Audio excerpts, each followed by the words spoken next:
Hey everyone, welcome to our meetup today. Sorry, we had some technical issues, so it took us a few minutes to being late.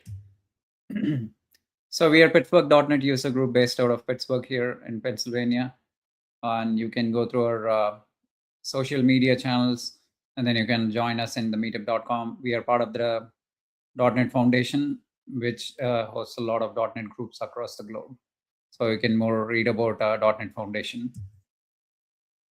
And today's topic is a different one. As usual, we have Simon with us.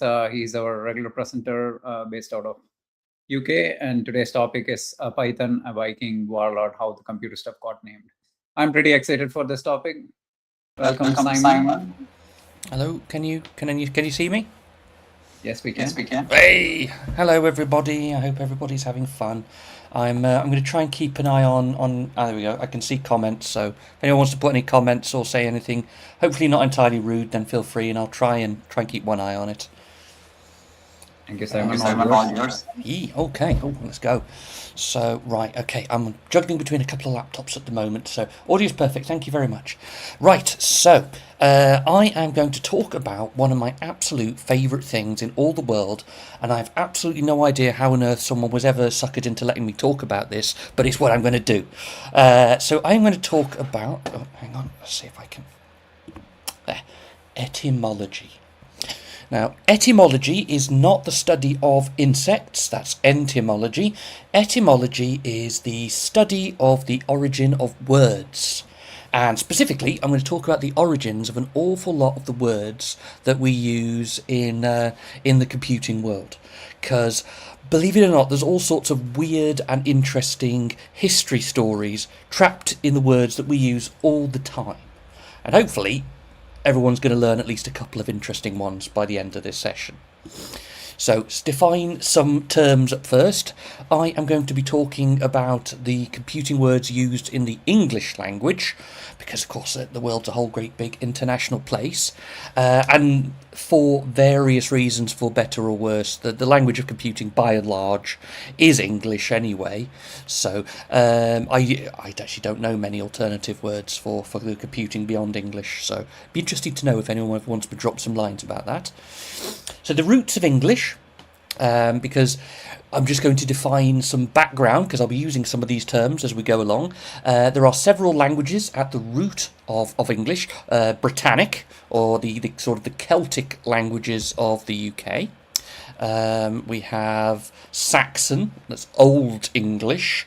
Old English is the English that was spoken over 1,000 years ago in the United Kingdom, and it is completely non-mutually intelligible from, oh, hello from Uganda. It is completely non-intelligible with modern English. They do not look alike or sound alike.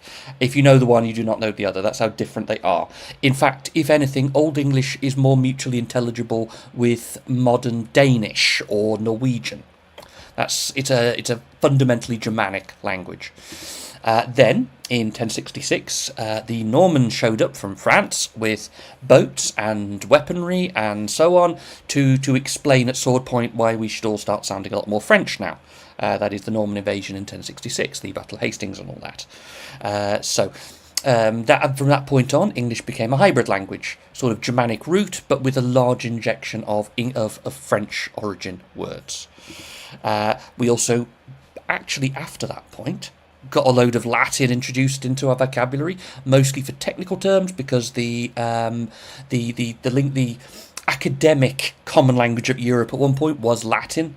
The advantage of Latin being seen because it's a dead language, and as a dead language it doesn't alter, and so the thinking was that it made a better choice for the academic language, because an academic text written in Latin 400 years ago is about the same as you might write one now, because it's a static language. And Greek. A lot of technical words are Greek as well, because there was a bit of a fashion for using Greek words, like telephone, far voice in Greek. And then you've got weird mixes like television, tele being Greek for far, vision being Latin for, well, vision. So that it shouldn't really be called television at all. It should be called something very unusual, but nevertheless, that's what they went with. So you get the idea. All of these languages make up English, along with a lot of other funny little bits and pieces, because English doesn't so much borrow from other languages as mug them in dark alleys and go through their pockets. We've got lots of stuff from a lot of places, but these are the biggies. English is part of the Indo-European family of languages, which this is roughly a map of. Now, there is a hypothetical language, which I should be mentioning once in a while, and that is the hypothetical Indo-European language, which is the common language from which all of the various languages that you see highlighted on the map here originated from. This probably developed in theory, because it's a theoretical language, so many thousands of years ago, and we're probably talking like a little after the human race first evolved in Africa and then started migrating out of Africa, and then we hit India if we go east, and so the various North Indian languages are all part of the Indo-European family, as are the languages of the Middle East and the Semitic languages, and then most to all of the languages of Europe as well, and a chunk of Russia. So these are all languages that have probably somewhere along the line a theoretical common ancestor, and they've all devolved into various language trees over the years. So I'm going to be tracing some of these family links of languages as we pass from place to place. English has had 3 phases as well, and again I should be referring to these. The Old English phase, which is from about 5th century CE up to about 1066. So this is Old English, which is basically a North Germanic language, very similar to something like Danish or Norwegian or Frisian. Then, when the Normans invade in 1066, we start the process of what's called Middle English, which is where the Norman French and the Old English start merging. It's a process that's not instantaneous. When the Normans invade, everyone didn't suddenly start talking Middle English. The process was a long, drawn-out one that took place over the next 500 years. Earlier examples are less intelligible to modern readers, and later examples more intelligible. If anyone's really interested in examples of Middle English, check out something like Geoffrey Chaucer and the Canterbury Tales, or Thomas Malory and Le Morte d'Arthur, that is the death of King Arthur. And then somewhere around the 15th century, we now arbitrarily declare that to be modern English. So there's a common misconception that William Shakespeare spoke Middle English. He did not. He spoke modern English. But early modern English. And modern English is what we continue to speak to this day, although of course there are many variations thereupon. So I will be referring back to these, but just to define some terms. So an example of how words can evolve over time. So computer, as a word meaning, a computing device, that came around in 1945. But meaning any sort of computing device, whether it was electronic or not, that is, like an abacus could be considered a computer, that was coined in 1897, still in English though, and meaning a person, because that was the original meaning of the word computer. This is a lady who worked with NASA as a computer. So the computer, before it was a device, was a person, and that was coined in the 1640s. So you can see how the meaning of the word evolves over time. The same word is reapplied to new things. This was derived from 10 years earlier from the word compute. So a computer was one who computes. But that came from the French computer, meaning, to compute or to calculate, which is 16th century, which itself came from Latin, computare. And computare actually didn't mean... that meant count at this point, but computare had other meanings prior to that. So it came from 2 things. Com, meaning with, again, Latin, and putare, which actually means to think or to count or to explain. But originally, putare didn't mean those things at all. It actually meant to prune, as in to prune plants or to prune leaves. That is actually the original meaning of the word. So as you can see, the word has evolved and spread and moved from language to language and changed as it's gone along. But even then, I've got a little window thing. Can I move that? Come on. There we go. Right. But that probably, and again now we're moving into sounds like an insult in Italian. I suppose it does a little bit, but as far as I'm aware, that's a coincidence. I don't know, but as far as I'm aware. But that probably originally derived from a Proto-Indo-European word, which may have been pronounced pow or something like that, which meant then to cut or to prune. So there you go. That just the word computer has a lineage that goes back absolutely thousands of years, from English and variations in English to French, and then before that Latin and variations in Latin, and then the Proto-Indo-European language, which is where an awful lot of the words, not all, but a vast majority of the words in English ultimately date back to. So hopefully you get some idea of how these linguistic travels. Lewis says they love etymology. Me too. Hee hee. Hopefully we'll have some fun today. Right. So what about technology? So there's another interesting one. There we go. So technology came into English in the 1610s, which came from a sort of it's both Greek and it's Latin. It was a mix of the two, and there we go. Technologica, and which actually meant something to do with painting, to do with art, to do with craft. That's the original meaning of the word technologica, craftsmanship, which came from a Greek verb techne, which I believe means something like needlework or threadwork or something like that. And that again comes from a Proto-Indo-European word tex.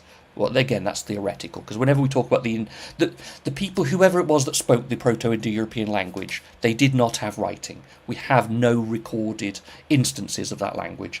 It's all theoretical, based on trying to compare the various families of languages of Europe, travelling backwards, and then trying to reverse engineer what it might have been that they spoke. So take any of those with that in mind. But that is the actual meaning of technology, though. It's actually needlework, craftwork, and it was only in the 1610s that it started to mean any other sort of complicated technology, as we now call it. Architect is an interesting one, at least I find it so. So this came into English in the 1550s, but actually came from French, architect, like a lot of our technical words.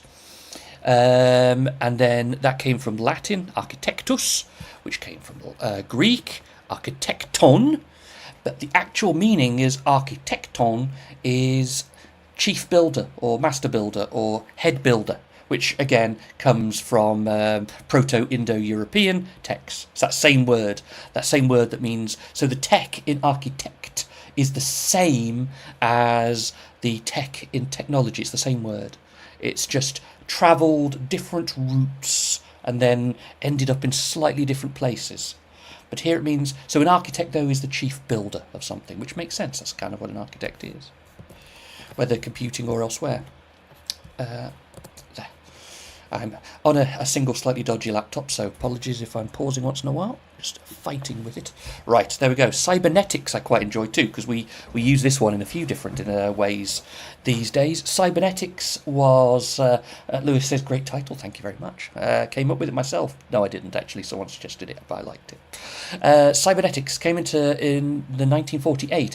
I believe it was written in an academic paper that someone proposed cybernetics as the word to consider, for what we might now call robotics and similar, but it actually comes from a Greek word, kubernetes, which means a steersman on a ship.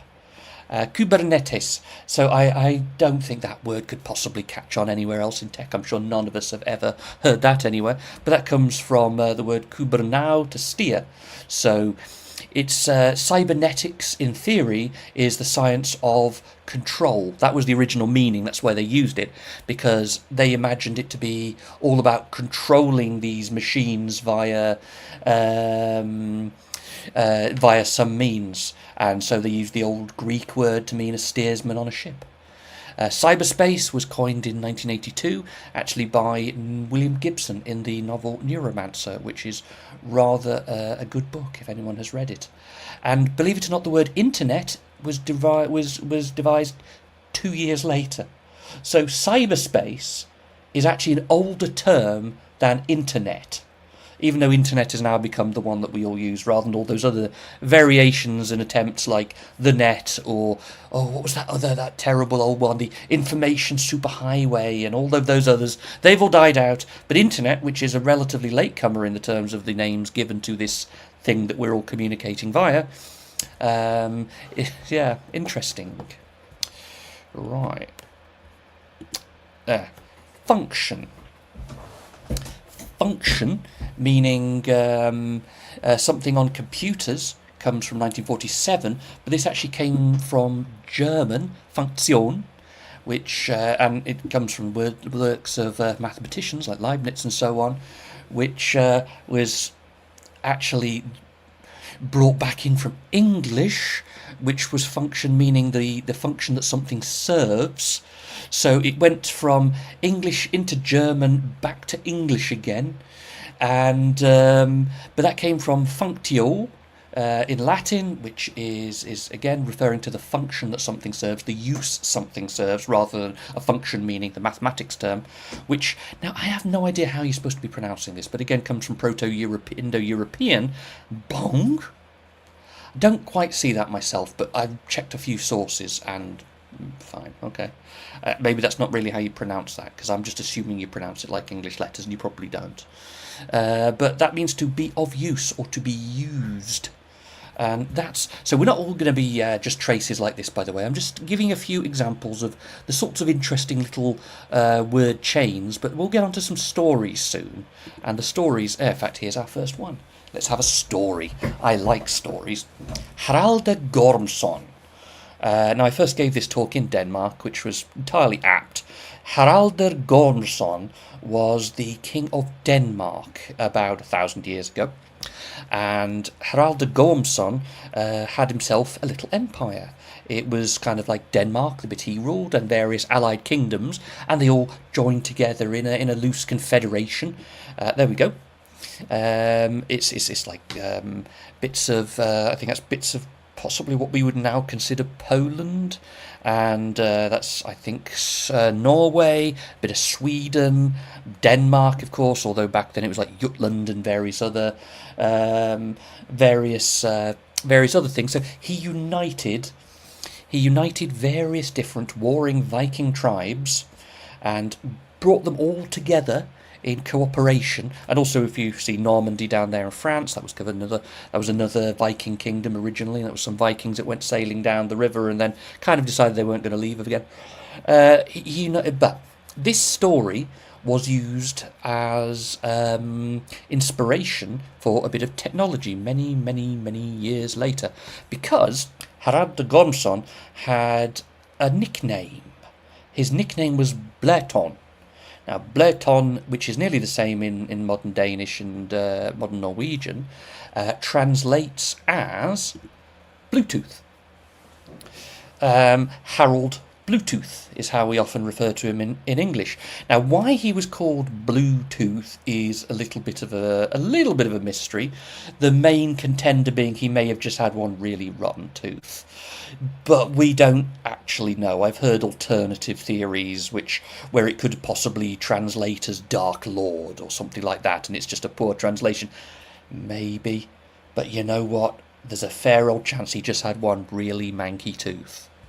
But we're probably never going to know. But the dictionary, the alphabet used by the Vikings in those times was called Fudark, and Fudark was runes, carved runes, which you could carve into rocks.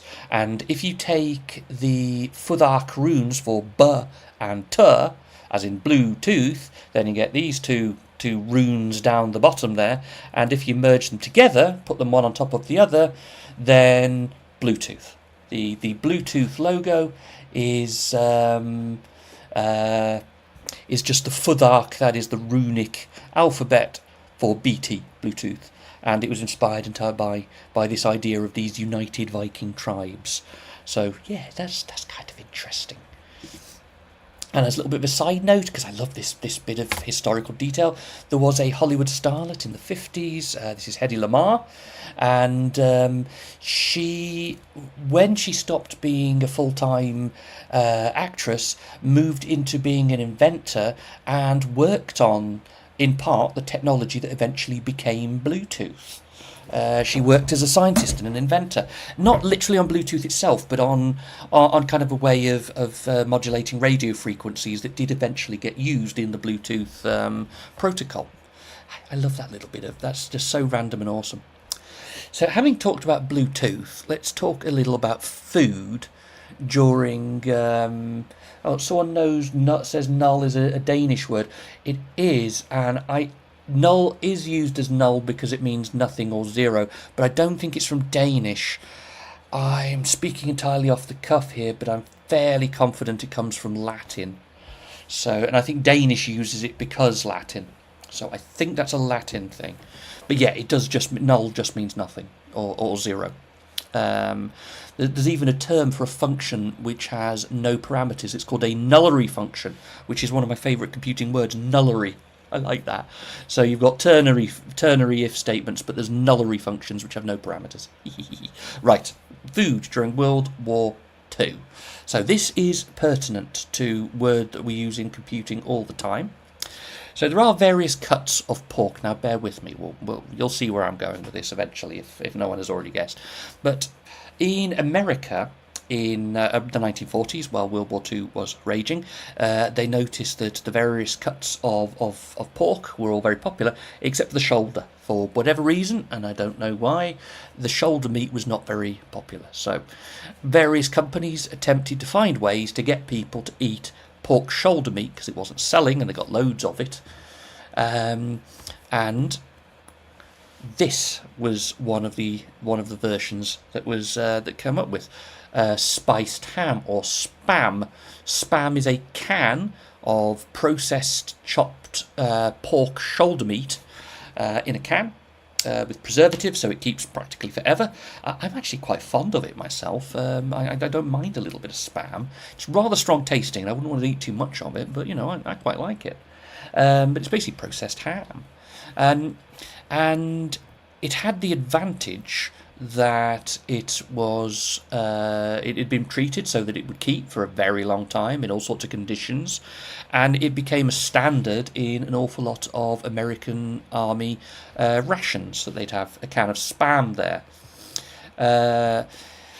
And the stuff started to get mass produced, spam. And a factory started up in the UK, in Liverpool. It's in the sort of slightly in the north of the UK, and it became incredibly popular here because American soldiers would bring spam in their rations from America to the UK when they were based here, and presumably we developed a bit of a taste for it, or at very least it was cheap and easy to manufacture. And something that not a lot of folks realise is that there was rationing during World War II. That is, things were rationed out. There was only so much of meat you were allowed to have. But rationing didn't end when World War II ended in the UK. Rationing ended in the 1960s. It carried on for a very long time, and so spam for a very long time was one of the only ways that people could consistently get the hold of a bit of meat, even though it was kind of this processed, homogenized stuff. And it got a little bit of a reputation after some decades after World War II for being very dull, because it's homogenized. It all tastes exactly the same. If you've had one can of spam, you've had all the cans of spam. Rationing did end in the 1960s, but nevertheless spam had gotten a toehold in the market, and people would have grown up from World War II and onwards eating this stuff. And it would have been a staple of an awful lot of households, especially households on lower incomes. And which brings us on to Monty Python's Flying Circus. I hopefully don't need to introduce these guys too much. I understand that they are well known in the US as well as here in the UK. But in brief, Monty Python's Flying Circus is a TV programme where they would do comedy sketches. There is no circus, it's just a silly name. And Lewis says never went away in Korea after the 50s. Okay, so they do comedy sketches, and they were all surreal and strange, and usually very, very, very funny indeed. But they did one, which is where we start to see the crossover with computing, kind of. We're getting there. And it's really usually referred to as the spam sketch. And in this sketch, a lady, played by Terry Jones, because Monty Python was kind of like that, reads off a menu in a slightly squeaky, squawky voice, which I'm not going to try and imitate. It's a very funny sketch if anyone wants to track it down. But every single item on the menu has spam at it. Egg and spam, egg bacon and spam, egg bacon, sausage and spam. And as you can see, spam, spam, spam, and egg and spam, and so on. And every time that she says the words, there she is, it's Terry Jones as the lady reading out the menu. And every time that she says the word spam enough, the other guys in the cafe, which funnily enough are Vikings for some reason, again, Monty Python's kind of like that, start singing a song about spam. And it goes something along the lines of spam, spam, spam, spam, spam, spam, spam. It's not like, yeah, until she tells them to shut up. The point is, they keep going on and on and on until somebody tells them to shut up. And that in and of itself is just a very silly comedy sketch in a 1970s BBC TV series. But it got picked up many years later in the 1990s. The first documented instance of spam being sent was on Usenet. And it wasn't spam in the sense that we think of it now, spam emails. You know, that wasn't a thing yet. Spamming, in its original sense, was sending lots and lots and lots of duplicates of the same message over and over again, which somebody accidentally did. Somebody on Usenet accidentally sent 200 copies of the same message. They spammed a group on Usenet. I think it was an admin group. And someone referring back to the Monty Python sketch called it spam, in the same sense of it's repeated over and over and over again until someone tells it to stop. And that was the very first time someone had applied the word spam to a nuisance message. It took a couple of years before people started to apply it to emails as well, but that is though when the sense that we now use it, which is nuisance emails, not necessarily something that's repeated over and over again. That meaning has to some extent been lost, but it is a spam email and it's probably sent to 1 million recipients all at the same time. So it's still kind of there, but we the recipients, don't necessarily see it the way that the original intention of the word was meant. Other things named after the Monty Python team include the programming language Python. Python, the programming language, was named after the Monty Python team. That's, yes, the logo is a couple of snakes there, but that's actually who it was named after. And if anyone has seen Monty Python, the Holy Grail, which is one of the funniest films ever made, then you might be amused to find out that there is an add-on package for Python called Unladen Swallow. Now, if you've seen the film, you'll know why that's funny. Other things that a programming language has been named after. Java.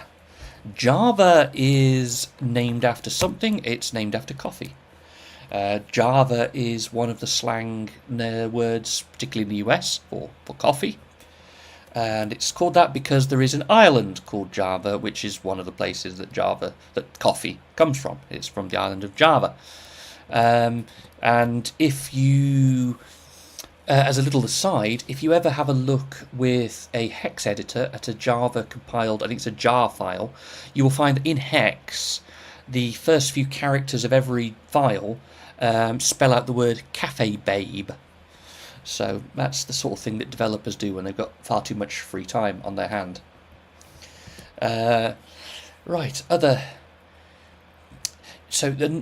And in case you're wanting to know another origin of another common programming language, so in 1967, Martin Richards created a programming language, the Basic Combined Programming Language, BCPL, and that was modified later by himself it's Ken Thompson and Dennis Ritchie in 1969, and they shortened the name from BCPL simply to B. Then they created another version of that in 1971, and they called it Newbie or NB. So, then they modified it again, and they decided rather than being New B, they would instead call it C, which is why C is called that. It's from BCPL to B to NB to C. That's 1972. So two programming languages who are still in common usage at the now, are C++ and C Sharp. Now, each of those are basically doing a variation on the same joke. Plus plus is, programming shorthand for add one, as in C++ is like C, but one better. And C Sharp, incidentally, that is not a sharp symbol, it's actually a hash. The hash symbol, because the keyboard doesn't have a sharp symbol, it looks nearly the same, it should just be slightly slanted differently. But C Sharp is one semitone higher than C. So it's the same joke, but it's using music rather than a simple addition of one. If you find middle C on a keyboard or a piano, and then look at the black note, which is up and slightly to the right of it, that's C Sharp right there. One semitone higher than C. Isn't that clever?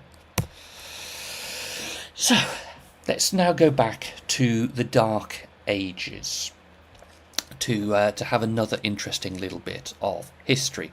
So, sorry, there was a lord. Now, this is the Dark. We're not, strictly speaking, we're not supposed to call it the Dark Ages anymore. We're supposed to call it something like the Early Middle Ages or something like that. But the reason it was called the Dark Ages, originally at least, not because they were dark, they weren't especially, not as far as we know. It was just that there was no history written. So, and I say the Dark Ages, like there's not more than one. I'm talking about the British Dark Ages. So, we were invaded by the Romans several centuries BCE, and they brought language, and we already had language in fairness, but they brought writing and culture and literature and so on. And then when the Romans went, writing went away too. And so there was this long period between the Romans departing and the Saxons Christianizing. That's pertinent because monks came when the Saxons Christianized, monks came from the continent, as continental Europe, to the UK and brought writing back with them. And so history started to be written again. We have things like the Anglo-Saxon Chronicle. But during that period, between those two, we have no or little recorded history of any sort. So we call it the Dark Age. But what it tends to mean is we know very little about what happened chronologically during those times. Occasionally we might know the name of somebody, but that might be about all we know. But there is one person that's pertinent to our little story I'm telling here, and his name was Haka. Lord Haka, presumably, or Thane Haka, I don't really know, but Haka, something like that. And he had an area of land known as Haka's Isle, and that in modern English is known as Hackney. Hackney is a place in London. There it is. So Haka's Isle is now this bit of London. That's Hackney, and Hackney became known for a couple of things. Hackney Common. This is Hackney Common, which is an area of common land which could be used for by anybody. That's what a common is. And various things were done on Hackney Common, but amongst them was selling horses. So horses, that is horse trading. And during the 18th, 19th centuries, someone says they like my talks, that's so sweet of you, thank you. During the 18th and 19th centuries, horses were important because they were used to pull carriages and for transport. This is before the cars, of course, so horses was our way of getting around other than walking. And beyond that, though, because these horses were working horses, they had a reputation for being like tired old nags, they sort of worn out, poor old horses that spend their lives working hard and being miserable, the poor horses. This was the Hackney horses, and this is where the Hackney cab gets its name. This is a Hackney cab, pulled by a horse from Hackney, so the name Hackney moved from meaning the horse sold in Hackney Common to meaning the carriage itself. This is also the word that we use to refer to the black taxis that you may see driving around in London to this day. They're often referred to as Hackney cabs, even though they are now cars and have no horses in them besides horsepower or something, I don't know. And that doesn't mean there's little horses in it, it's just what they call it. But the word was cross-applied from meaning these horses or carriages to referring to writers in the 50s. Writers who wrote not for fun or for pleasure, but because it was their job. Like the poor old worn-out horses of Hackney Common, they were writing as a drudge. They were just having to write because that was how they earned their living. Hack writers. This is why we refer to writers who write that way as hacks. But then in MIT, they use the word again, but they cross-applied it slightly. So hack writers or hack journalists are journalists who belt out articles for no joy because they're doing it for a living. But in MIT, they used it to refer to developers who could write code in a virtuoso manner. That is, they could just belt out code and not need to refer to manuals. They did it like it was a workman-like job. Didn't mean that in this sense, it didn't necessarily mean that they were drudges working hard, but they worked without effort, as if they were. And they referred to these people, that is, a virtuoso programmer who could just belt out code was referred to as a hacker. And that's where it enters into the lingo in the computing world. Hackers. The original meaning of a hacker is just somebody who could write code like it's no big deal, like it's an everyday thing. So probably a decent chunk of the, like myself and a decent chunk of us here, will probably consider ourselves hackers in that sense of the word. But the story doesn't entirely end there, because these cheeky so-and-sos from MIT also found, shall we say, creative ways to reuse technology. This is the first documented, not literally this photo, but this is the first way in which people started to reuse technology to do fun things. This is using a phone in admin mode, because basically in those days, if you wanted to switch a phone, any public telephone, to admin mode, then all you had to do was blow a whistle at a particular frequency. It was like 2600 megahertz. There is a magazine named after this. And there was a breakfast cereal, which I have never seen. We don't have this breakfast cereal in the UK, so I've heard of it. And it was called Cap'n Crunch. And they used to give away in the 1970s free whistles, Cap'n Crunch whistles. And these were 2600 megahertz, which meant that you could get your breakfast cereal, eat your breakfast, and having had your breakfast, go to a phone, blow the whistle, and switch the phone to admin mode, which means that you could make a free phone call to absolutely anywhere you wanted, using the phone in admin mode. And this was known as a phone freak. PH on the on freak, rather than someone says a hacker is a term of endearment. It was originally. Phone freak, but it's just a little play on words. PH because phone and so on, and then it was called freaking. But this is why phishing, incidentally, this is why phishing is spelt with a PH. It's actually a reference to phone freaking. Someone's got a whistle thing. So, yeah, phishing as in this is the fraudulent email thing where you try to convince someone to do something illegitimate. But yeah, it still originates, though, back with the phone freakers, which was the MIT folks who used to play around with technology. And, of course, these days we use it to refer to hackers. And this is now the modern sense. When someone says hacker now, they think of one of these individuals with, for some reason, there's always green text because of the Matrix, and they've always got a hoodie, and they might well have themselves a V mask, which, is all part of the image. Aren't they scary? Sadly, the reality is usually that they're either very boring people in a sweatshop somewhere, or some kids who should probably know better, and that's far less interesting than the Hollywood image of this super hacker in their basement lair coming up with these genius plans. It's not really the way that works, but there you go. So the word hacker has a long lineage going back well over 1,000 years, and having been applied and reapplied several times. Someone said, Lewis says, a talented person could probably whistle the tones into a payphone. Very possibly. I'd be interested to see someone try that.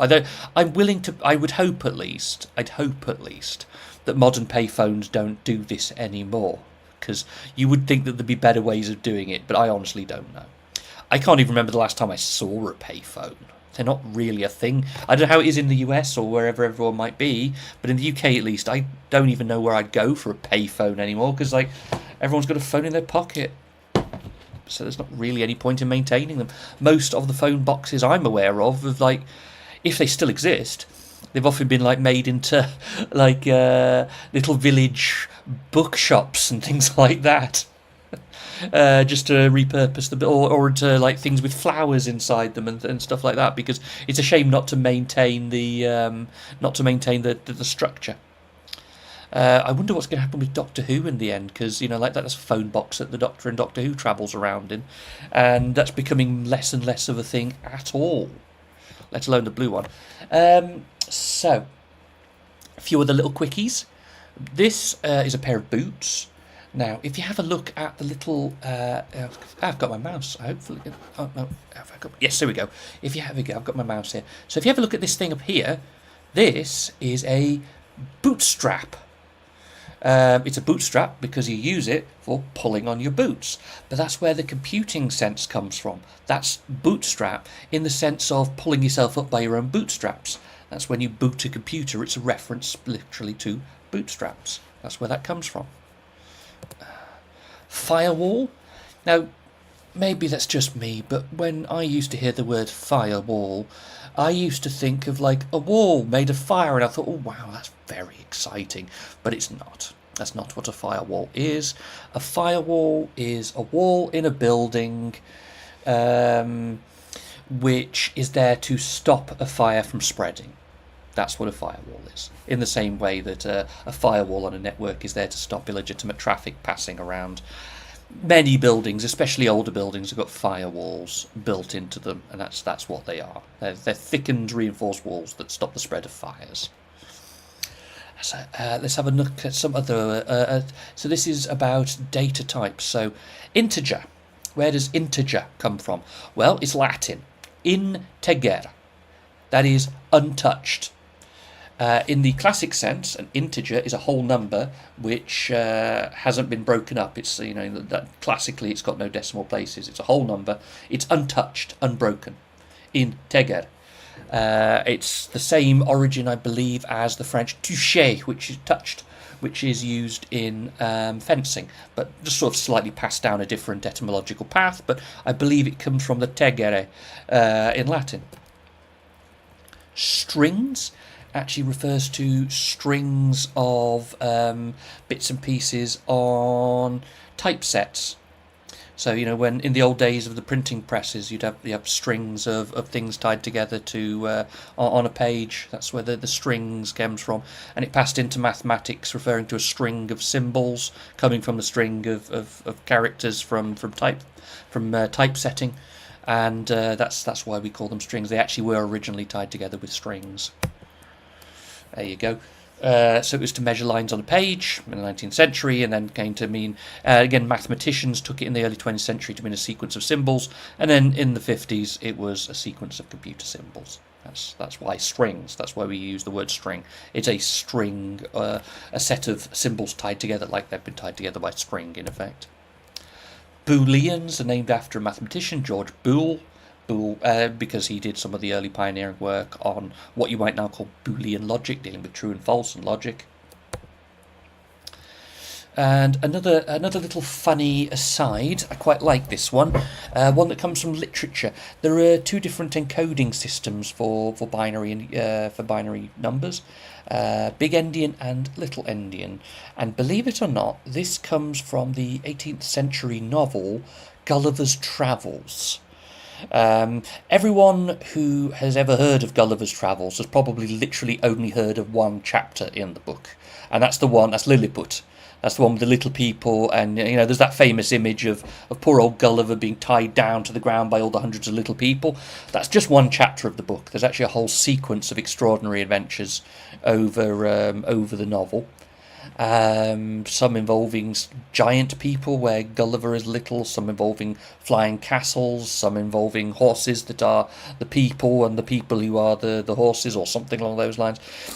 But there's one bit where they talk about one of the I think it's in Lilliput, but it's one of the major academic disagreements of that particular land, and that is, how should you eat your boiled egg? Should you eat your boiled egg from the little end or the big end? and that is their giant academic controversy that they're all arguing over. Hence, little endian and big endian. That's where that comes from. It's Gulliver's Travels and eating boiled eggs. There you go, boiled eggs. Bugs. I want to talk about bugs. So bugs doesn't have anything to do with insects. Not really. I mean, everyone tends to think it does, and probably a decent number of us have heard the story about the radio telescope and the moth, and it's a true story, but it doesn't mean what you think it means.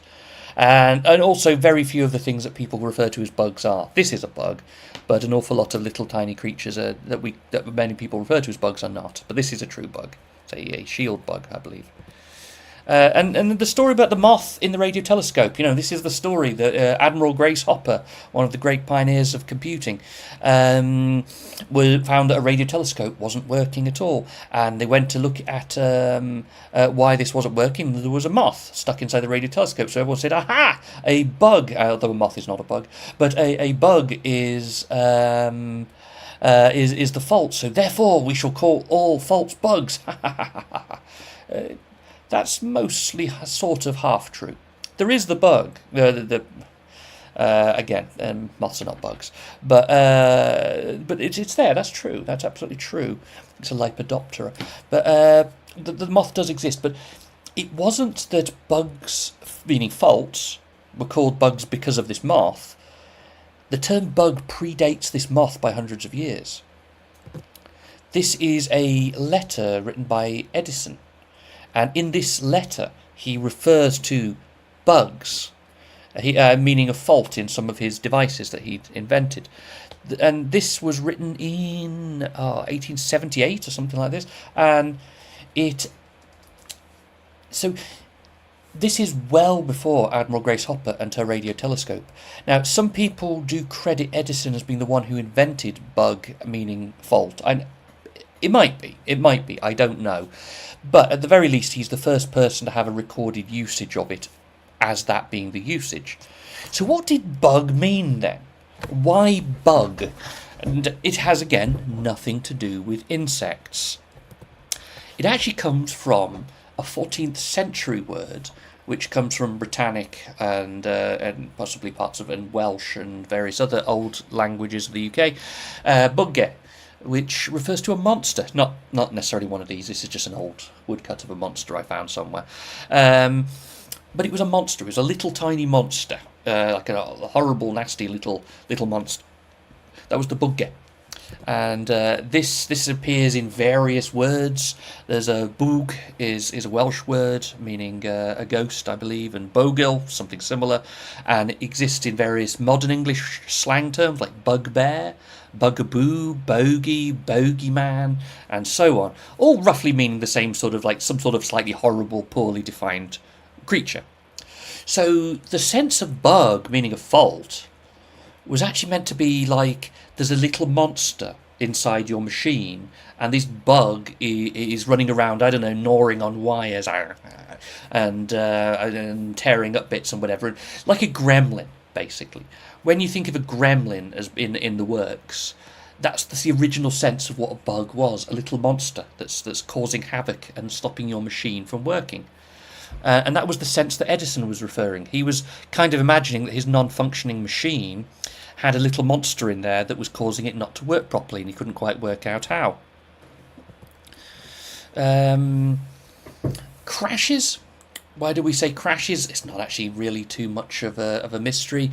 It's an old engineering term, because in mechanical engineering, when something really catastrophically fails, it crashes to the floor. That's why. That's why we refer to computer programs that have failed as crashing. It's because that's what would happen in mechanical engineering. So demons. Let's talk about demons. This is a subject very close to my heart because I'm a big fan of fantasy novels which often feature demons. So demons in the software sense refers, particularly in Linux, this is much more of a Linux term, or Unix, and it refers to a helper process running in the background. I'm a .NET developer, and we tend to call these things like services or something like that. But out in the wild and woolly world of Linux, Unix, they call them daemons, often spelled DAE like that, because oldie worldy. Because why not? We can do what we like. But where does this come from? Well, it actually comes from a Greek word, daimon. Now, daimon referred to a spirit, is the nearest equivalent word in English. There is no exact translation. Daimon means daimon. It referred to a creature which was supernatural. It was more powerful than a human, but not a god. It was... spirit, again, is the nearest word, but it's not really what it is. It's not spiritual. But there were two kinds, broadly speaking, of demon or daimon in ancient Greece. Agathodaimon, that is a good demon, a daimon, and kakodaimon, that is a wicked demon, if you want. So they weren't all bad. They could be good, they could be bad. They might. It depends. From daimon to daimon, it would depend on whether they're good or bad. And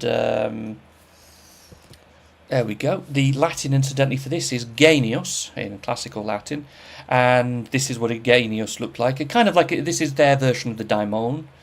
And this is, you see, it looks like a man with wings, and this might be one of the origins of the mythological image of an angel from the Bible as being a man with wings. Although that is not how they are described if you actually read those. In fact, the word angel is from angelos, which is Greek for messenger. But this has connected to various other words in modern English: genius or genius, gene, genesis, genus, genre, German. All often words meaning like a family, or a German because there was a confederation of tribes of Germanic peoples, so they were like a family. So yeah, you get the idea, a category.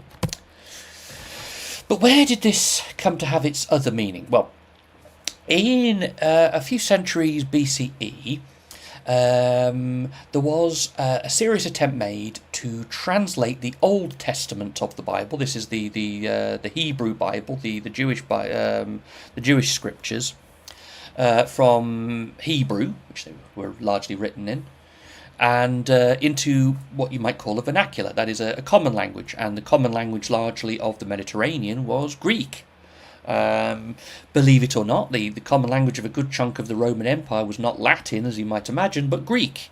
Greek was the language of the educated. Romans who had any sort of money would pay to have a Greek tutor brought for their kids, so that their kids could learn Greek and be thought of as educated. Greek was the language of those people who wanted to be seen as clever and educated, and also it was a very common language. Lots and lots and lots of people around the Mediterranean and beyond would speak Greek as a second language, and so it made sense to, if you were going to translate it into something everyone is likely to read, that you would translate it into Greek, which is in what the New Testament was written in. It was actually written not in Hebrew but in Greek. And this though it was a translation of the Old Testament, it's called the Septuagint. And the Septuagint, it's called that because it means 70 in Greek, and it was called that because the story goes that there were 70 rabbis who gathered and made this translation. I'm a little dubious about whether there were exactly 70. Who knows how many rabbis worked on it, but fine. That's the image. That's the image that we had these 70 clever rabbis working on this translation of the Old Testament into Greek, and that's the Septuagint. And the Septuagint is the way that an awful lot of Europe and the near Middle East was introduced to the Old Testament. And the Septuagint contained a few mistranslations, if I'm honest. Now, I could do an entire talk just on that subject, because that's very interesting, but one of them was that there is an old Hebrew word meaning evil spirit, which, in the Septuagint, used the word daimon, without any subtlety. The original meaning of daimon could be a good or it could be an evil being, but in the Septuagint, it referred exclusively to the evil variety. So now all daimons, according to Scripture, apparently, are evil ones, even though they aren't necessarily in the original Greek. And then in the 12th century, this was corrupted into demon, of course, from daimon, as it passed into English. Now this is my particular favourite demon. This is Belphegor, the demon of laziness. He is portrayed here as sitting on the toilet because he can't be bothered to get up, and I think we could all take inspiration from good old Belphegor. At least he's pulling up his tail so he doesn't make too much of a mess of himself. Isn't he lovely? Isn't he cute? I like old Belphegor. But that's how demons, and it was demon in the sense, when we came into the Linux world, actually moving back to that original Greek concept of the daimon, which is a being which might be helpful, something that might go out and do a task for you. A clever sorcerer might command a daimon to go and do their will in ancient Greece, and that was the sense that the Linux community were using it in. That sort of sense of a witch's familiar. That's the sense. And and in MIT as well, they had a few other bits and pieces of Greek mythology they use. Kronos is the Greek god of time, and this is why in Linux, when you have a scheduled task, we refer to it as a cron task. Cron from Kronos, meaning time, or the god of time in Greek. A wizard. So why do we call wizards? As in not wizards as in good old Gandalf, but why do we call forms wizards? Well, in MIT, wizard was a term. This is the Massachusetts Institute of Technology, by the way. Sorry, I should have probably said that earlier. And the wizard was a person. It was a person who was just really, really good at their job. Someone who could just come along and do whatever it was he needed to do without too much fuss. I think this is also where whiz and WizKid and all that sort of a thing come from, is from wizard. And that's in the sense of they're just really good. They'll just get it done, like coming along, doing some magic and then drifting off like an itinerant wizard. And when Microsoft introduced the publisher in its first form in 1991, they created a feature which was meant to make it feel as if you had one of these MIT-style wizards assisting you, like it was a person who knew all about the system and how to run it and how to operate it. And so it's the original sense of the wizard is meant to be like, you've got this wizard assistant who's able to do all the work for you and make it easy. But now we just refer to the form itself as the wizard. And that's why. Sprites is another mythological one that we do. I don't think you see it so much anymore in the days 3D graphics are common, but sprite is a word that I used to hear an awful lot when I was much younger, because certainly in computer games in the 80s, sprites was a thing. So a sprite is a little piece of graphic, like for example, Super Mario Brothers. In Super Mario Brothers, Super Mario himself will be a sprite. He's just a little collection of pixels, a little square of pixels of various colours, and then he can be placed over the background, and you can move Mario around, and he will appear to walk around on the background without needing all this background stuff around him. He's just a little bit of Mario. And it's called sprites because a sprite is a mythological creature which is a sort of air spirit and could float around in the air. Similarly, the sprite in graphics could float over the background. That's why we call them sprites. Moving back a step, let's go back a few hundred years to someone who's arguably one of the most important people in the history of early mathematics. This is Muhammad ibn Musa al-Khwarizmi. I hope I'm saying that right, and I do apologise to anybody if I'm not saying that right. But he lived somewhere around 780 CE to 850 CE, and he wrote an awful lot of the foundational works of mathematics. I mean, there are many, many people over over the history of mathematics who contributed, but he is not to be overlooked because his contributions were very significant. He wrote a book called The Concise Book of Calculation by Restoration and Balancing. In the original Arabic. Now I'm going to give this a go. So once again, apologise if anybody knows Arabic and knows I'm saying this wrong, but I'll give it a go. Al-Kitab al-Mukhassar fi Hisab al-Jabr wal-Muqabala, I think is roughly how you say that. One of the important bits, though, is here we go. The word for restoration, al-Jabr, which was often used as the word as well for the whole book. Algebra. Algebra comes from this Arabic word. And someone says, well said, good. I hope so. I don't speak Arabic. I speak a little Hindi, and so I'm sort of slightly basing it on my knowledge of Hindi. But Al-Khwarizmi came from an area here, which I think is in modern Uzbekistan now, or Turkmenistan, called Khwarazm, and that's what his name means. Al-Khwarizmi means person from Khwarazm, which is where he was from. He was from there. Okay, but when his book was translated from Arabic into Latin, that sound doesn't work. They couldn't write his name Al-Khwarizmi in Latin because it's impossible. That letter doesn't exist. So they approximated it. I've got this first. So, the first, there's another word that we get from him. So he wrote another book, which is where the numerals that we use in English, at least, the 0 to 9 numerals, from his book Kitab al-Hisab al-Hindi, the book of Indian computations, because he referred to those as Hindi letters or Indian letters. And if you look at the Devanagari alphabet, which is still used in an awful lot of North India to this day, it has its own style of numerals, but it is still very clearly very similar to the numerals that we use in most Western and beyond keyboards. But Al-Khwarizmi referred to them as Indian letters, because he borrowed them directly from the Devanagari alphabet, which is used again in North India.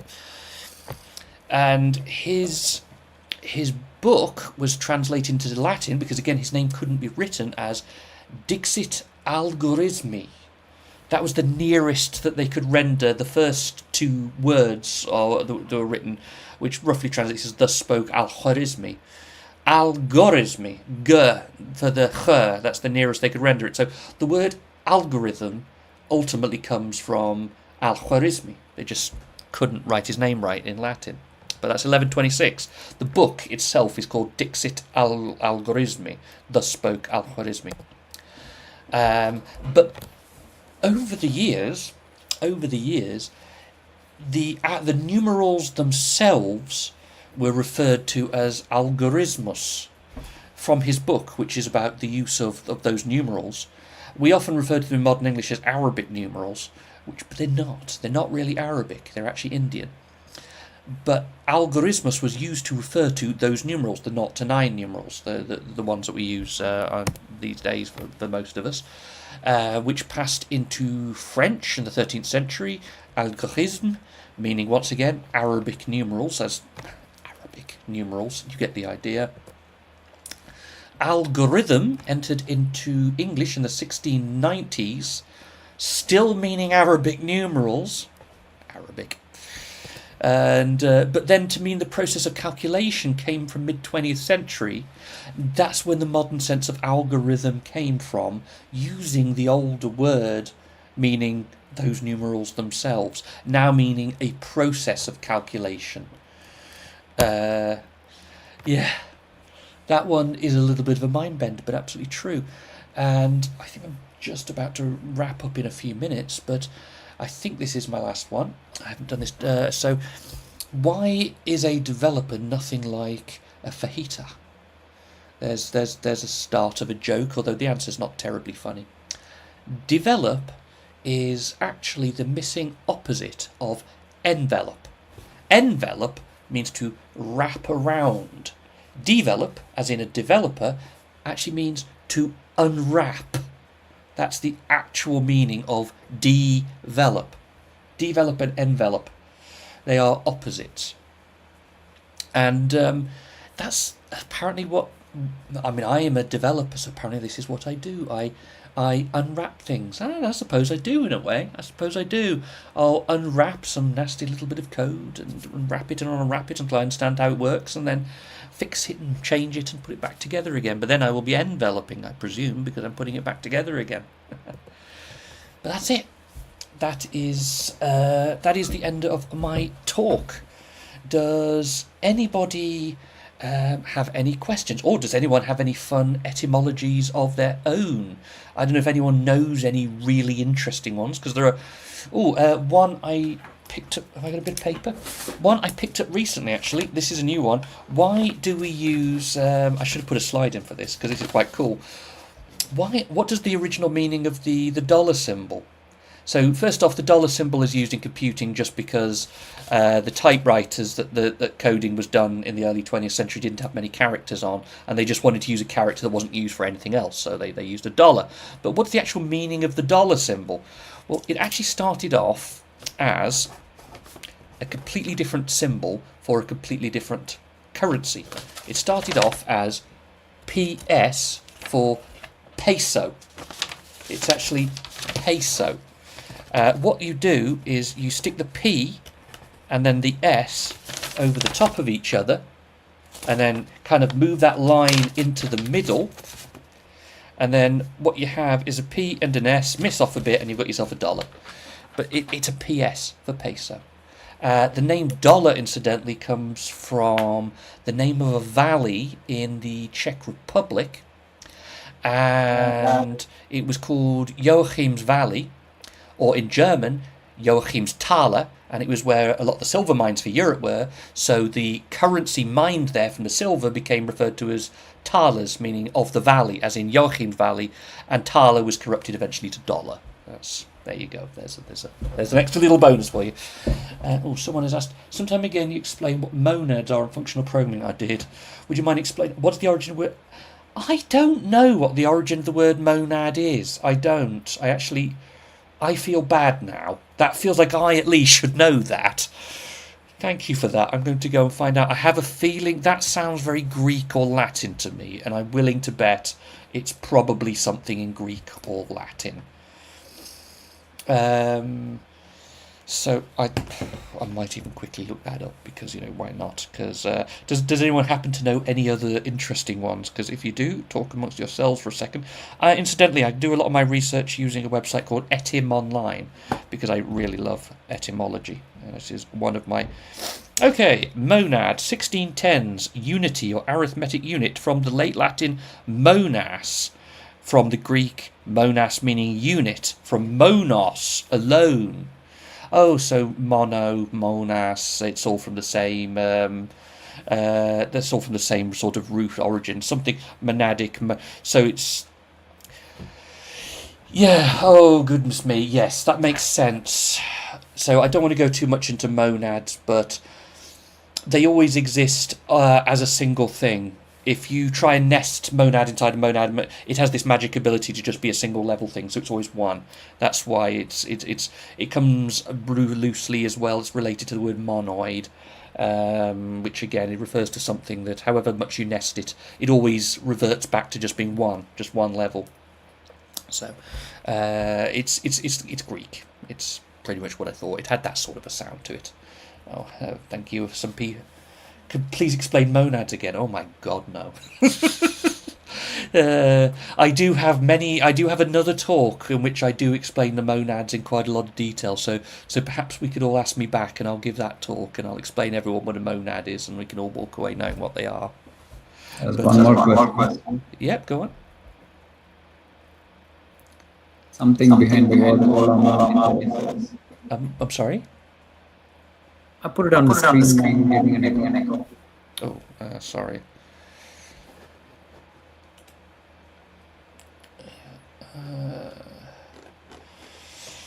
Yeah, hopefully though everybody's enjoyed that one, because I do rather love etymology, and I can talk at length about it. Someone somewhere give me a drink and I'll tell you how the word boy has ended up in a very strange place in English, in modern English, which has nothing to do with boys whatsoever. It's all very interesting how these words have spread around and changed their meaning over time. But Yeah. I can just quickly wrap up. Oh, thank you. Yeah. Just a quick. One question, Simon. Like, I'm curious. There is something behind the words Olama, Meteos, and all these models in modern day. Okay, this I'm afraid I don't know what that is myself. So mythos, I mean that's from mythology, and I don't know. I think that again is Greek. I don't know what olama, and this is a word I do not know. Um, what is olama? I It's don't. one of the models. Oh, I'm afraid I've literally never heard this word before. But I had a quick look on Etym online, and it's from the Greek mythos, meaning speech, thought, word, discourse, or conversation. Or obviously, over the years, it came to mean saga or long epic story, and that's where myth. Directly, it comes into English from French in 1830. Run models. Okay, I'm afraid I just don't know this word, so I will have a look into that one. But mythos is Greek, um, as a lot of technical words tend to be, because there was a long period where if you wanted again to show that you were educated, then you knew Greek, which is why lots of engineering terms are Greek. Like the Greek word for airboat would be aeroploion, which is where aeroplane comes from. It means airboat. Or astronaut, star sailor in Greek, from astros and nautikos, or nautikon, to do with sailing. So an astronaut is a sailor in the stars, which I love. That's a lovely image, isn't it? That's again Greek. Um, but just very briefly, if anyone's interested in seeing anything more from me, I wrote this book, which is also really quite silly. But if you're interested in knowing what a monad is, this book will give you the explanation. Available from all good bookshops, and probably one or two that aren't very good, but they sell books, so they're probably good. I am also the co-host of a podcast these days. So if anyone wants to hear me talk an awful lot about films, which is one of my someone says it's super sweet. Oh, thank you. If anybody wants to hear me talk about films a lot, then I have a podcast called Tech Film Noir, which I co-host with a couple of my friends. That's Leanne and Jeff. And in each episode, we talk about a film, which is about tech, and we have some fun with it. We talk about how much we liked it or how much we didn't, how much did it predict the future or not, all these sorts of things. We've done films like The Terminator, and one or two you may not have heard of, like Electric Dreams. And the next episode, which is coming out very soon, is going to be The Running Man. So yet another 80s Arnie classic. So if anyone is interested in that, do feel free. It's on all of the usual podcast. Someone says they'll buy me a beer. That's so sweet. Right, and that's all from me, folks. Unless anyone has any further comments or questions or anything, but do feel free to check those things out. Words and films, excellent. Yes, those are some of my absolute favourite things. Thank you. Does Yeah, so that's me done though. So I'll hand back over to Bala. Thank you, Simon. That was, I couldn't speak in words. It was excellent. I think the whole crew enjoyed it. Thanks everyone for joining us today, Yeah, of and course. we'll see you again with another topic. Thank you, Simon, for taking your time and talking us through all these. It's a pleasure as always. Yep. Thanks, everyone.